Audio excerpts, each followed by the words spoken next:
नमस्कार दोस्तों, कविता Yadav YouTube channel पर आप सभी का स्वागत है।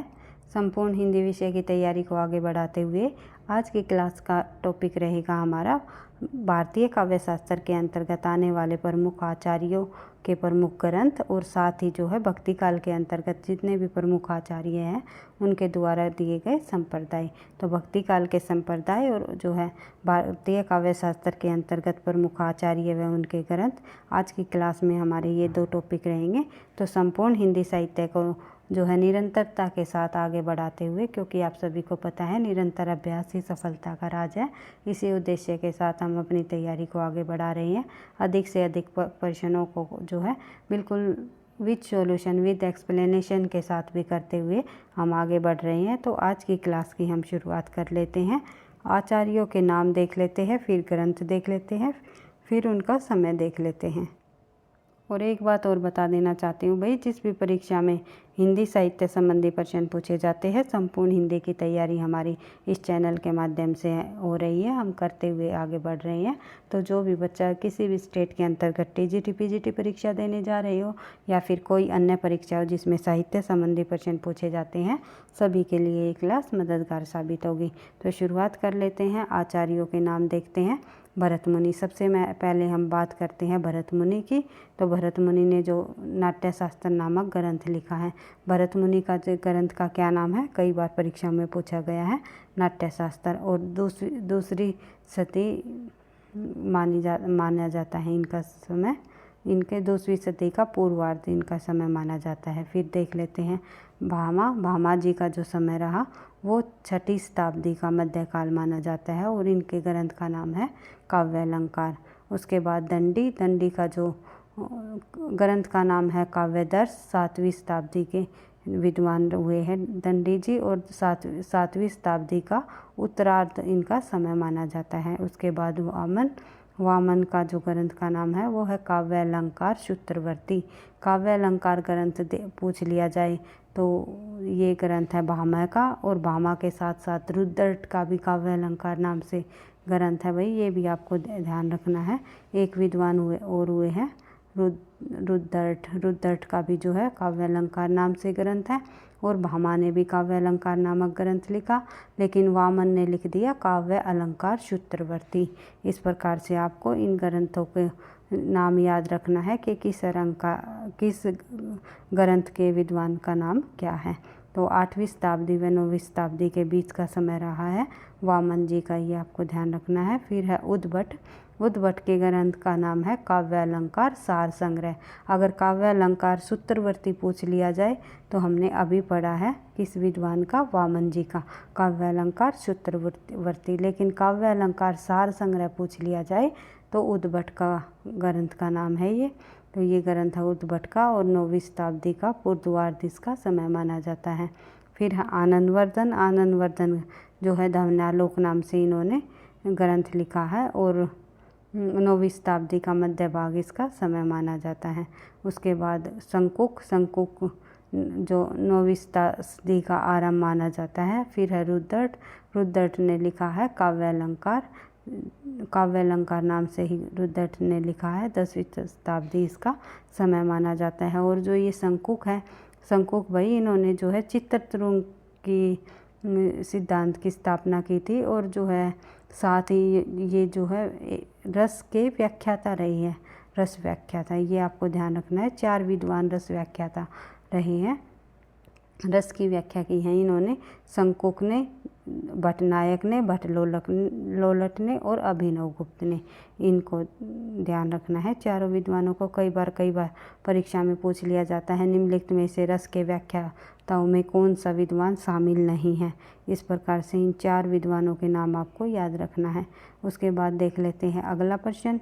अगला जो हमारा आचार्य है ग्रंथकार, तो उनका नाम देख लेते हैं, वो है राजशेखर ने ग्रंथ लिखा है काव्य मीमांसा।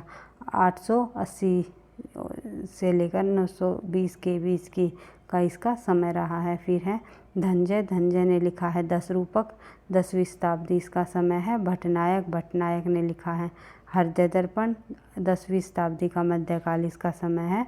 फिर है भटनायक और जो भटलोलट भाई शंकुक और अभिनव गुप्त, ये 4 रस के व्याख्याता रही है। ये चारों का नाम आपको ने देख ही लिया है। और भटनायक ने हृदय दर्पण नामक ग्रंथ लिखा है। उसके बाद जो है अभिनव गुप्त ने धवनालोक लोचन नाम से लिखा है। और धवनालोक नाम से किसने लिखा था? आनंदवर्धन ने। और धवनालोक लोचन आ जाए तो अभिनव गुप्त जी द्वारा लिखा गया ग्रंथ है। और अभिनव भारती भी इन्होंने ही लिखा है, अभिनव गुप्त जी ने। उसके बाद देख लेते हैं कुंतक ने वक्रोक्ति जीवित नामक ग्रंथ लिखा है। वक्रोक्ति संप्रदाय के प्रवर्तक माने जाते हैं कुंतक जी, और 10वीं व 11वीं शताब्दी के बीच के कवि माने जाते हैं। फिर है भोजराज ने श्रृंगार प्रकाश नामक ग्रंथ लिखा है। और सरस्वती कंठाभरण, ये 2 ग्रंथ इनके प्रमुख रही है। भोजराज जी के 11वीं शताब्दी का पूर्वार्ध इनका समय है। फिर है महीम भट्ट के ग्रंथ का नाम है व्यक्ति विवेक नाम से जो है महीम भट्ट ने ग्रंथ लिखा है। 11वीं शताब्दी के मध्यकाल का समय है। फिर है क्षेमेंद्र जी का जो ग्रंथ का नाम है वो है कवि कंठाभरण और 10 अवतार चरित्र और औचित्य विचार चर्चा, ये तीनों ग्रंथ जो है क्षेमेंद्र जी के माने जाते हैं। इनको ध्यान रखना है। 11वीं शताब्दी का उत्तरार्ध इनका समय रहा है। फिर है मम्मट का जो है काव्य प्रकाश, काफ़ी प्रसिद्ध हुआ है ये ग्रंथ। मम्मट जी का कई बार परीक्षाओं में पूछा भी गया है। काव्य प्रकाश किसके द्वारा लिखा गया ग्रंथ है? तो मम्मट का। और 11वीं शताब्दी का उत्तरार्ध इसका समय है। उसके बाद हेमचंद्र जी ने ग्रंथ का नाम है शब्दानुशासन, जो कि एक व्याकरण ग्रंथ रहा है अपभ्रंश भाषा का। और 12वीं शताब्दी इसका समय रहा है। फिर है रुय्यक ने अलंकार सरवशव नाम से 12वीं शताब्दी का मध्यकाल जो इसका समय रहा है। फिर है जयदेव ने जो लिखा है उसका ग्रंथ का नाम है चंद्रालोक, 13वीं शताब्दी के मध्य इसका समय रहा है। फिर है विश्वनाथ ने लिखा है साहित्य दर्पण, 14वीं शताब्दी का ग्रंथ है। फिर है पतंजलि जी ने लिखा है महाभाष्य नाम से ग्रंथ। एक सेकेंड। उसके बाद लिखा है भाई जयदेव का हमने देख लिया चंद्रालोक। फिर है विश्वनाथ जी का साहित्य दर्पण 14वीं शताब्दी का। पतंजलि ने महाभाष्य, रूप गोस्वामी जी ने उज्ज्वल नीलमणि और नाट्य चंद्रिका और भक्ति रस मृत सिंधु, ये तीनों ग्रंथ जो है रूप गोस्वामी जी के हैं। 15वीं-16वीं शताब्दी के ये ग्रंथ है, आपको ध्यान रखना है। उसके बाद केशव मिश्र जी द्वारा लिखा गया है अलंकार शेखर, 16वीं शताब्दी का उत्तरार्ध। उसके बाद अप्पय दीक्षित ने लिखा है चित्र मीमांसा, कुलव्यानंद और वृत्तिवर्तिका, ये 16वीं-17वीं शताब्दी के विद्वान हुए हैं अप्पय दीक्षित। और उसके बाद जगन्नाथ जी ने रसगंगाधर, इनका प्रसिद्ध ग्रंथ हुआ है, कई बार परीक्षाओं में पूछा गया है। जगदाभरण और चित्र मीमांसा खंड, ये तीनों ग्रंथ जो है जगन्नाथ जी की है। जगन्नाथ ने का जो समय रहा है वो 17वीं शताब्दी का मध्य भाग रहा है। इस प्रकार से हमने संपूर्ण काव्य शास्त्र के जो भारतीय काव्य शास्त्र के अंतर्गत आने वाले जो प्रमुख आचार्य रहे हैं उन्होंने जो भी ग्रंथ लिखे हैं उनको हमने कर लिया है। अब देख लेते हैं कुछ भक्ति काल के महत्वपूर्ण संप्रदाय, क्योंकि यहाँ से भी आपको कम से कम परीक्षा में 2 से 3 प्रश्न अवश्य देखने को मिलेंगे। और जो है काव्य शास्त्र से भी कम से कम 5 से 6 प्रश्न परीक्षाओं में हमेशा देखने को मिलते हैं। तो देख लेते हैं आज अभी फ़िलहाल भक्ति काल के अंतर्गत आने वाले जितने भी प्रमुख संप्रदाय रहे हैं उनके विद्वानों के नाम, कौन सा संप्रदाय किस विद्वान का है, कौन इनके प्रवर्तक रहे हैं। तो श्री संप्रदाय के प्रवर्तक है और विशिष्ट द्वैतवाद के प्रवर्तक रहे हैं रामानुजाचार्य। द्वैतवाद मध्वाचार्य जी का, द्वैतवाद और सनकादि भेदाभेदवाद जो है निम्बार्काचार्य जी द्वारा लिखा गया। रुद्र संप्रदाय का प्रवर्तक जो है विष्णु स्वामी जी ने किया और शुद्धाद्वैतवाद का प्रवर्तक वल्लभाचार्य जी रहे। और उसके बाद अद्वैतवाद शंकराचार्य।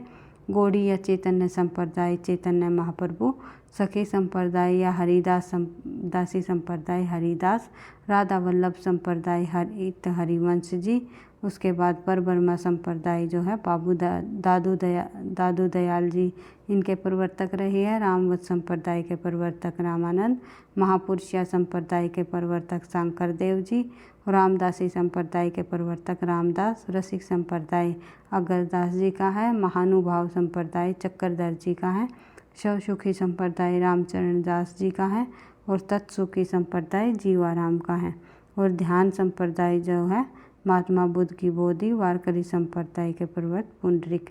और आगे चल के वारकरी संप्रदाय का जो के प्रवर्तक के रूप में जो काम किया था वे बने थे ज्ञानेश्वर जी, ज्ञानेश्वर या इसे ज्ञानदेव भी कह सकते हैं।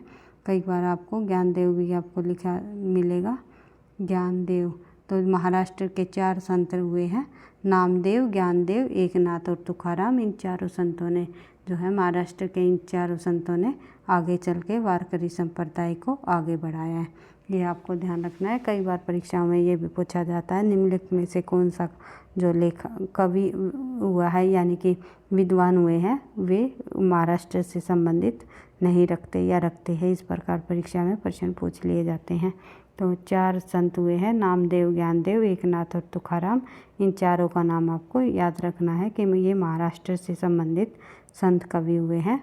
इस प्रकार से संपूर्ण हिंदी साहित्य से संबंधित महत्वपूर्ण बिंदुओं को करते हुए हम अपनी तैयारी को आगे बढ़ा रहे हैं। अधिक से अधिक प्रश्नों का अभ्यास भी करते हुए हम आगे बढ़ रहे हैं।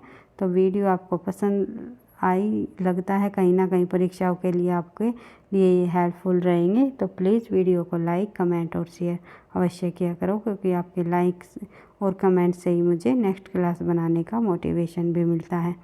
पढ़ते रहना, आगे बढ़ते रहना। थैंक यू, धन्यवाद।